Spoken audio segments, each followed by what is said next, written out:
Welcome back. Now, before we say goodbye to our SABC2 viewers, perhaps let's get some closing comments from Bishop Malusi Mpumlwana, who joins us here in studio, as well as Zahraa McDonald, our sociologist from our Cape Town studios.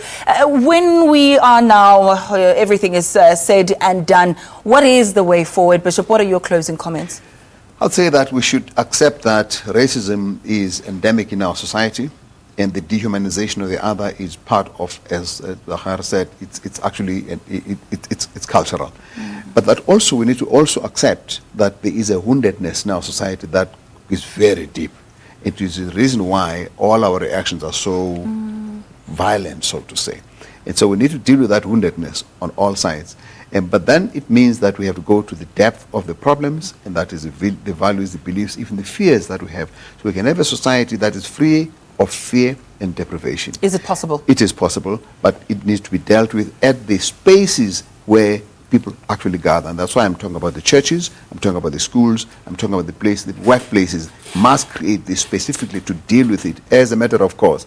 And ultimately, we also need to deal with the economic realities that people live in to create the environment. We've got the benefit of a constitution that really protects human rights. We need to uphold that, but teach it as well and interpret it to our people. But we also have a kind of, if you like, a 2030 futuristic view in the NDP that talks about social cohesion. It's not going to happen automatically. We've got to work at it. Let's leave it there. Thank you so much for your time, Zahraa.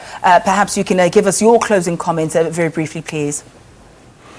Yes, I mean, I think if I can carry on from where the Reverend left off, our national development plan does have a goal of social cohesion. And I think what it begins to say is that we need to realize as a nation that as we value each other, as we respect each other, as we are tolerant of each other, so we create a better future for all of us.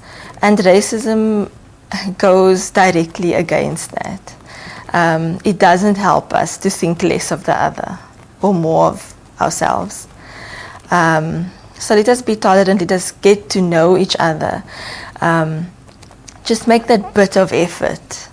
And if you don't really know the person, rather refrain from commenting.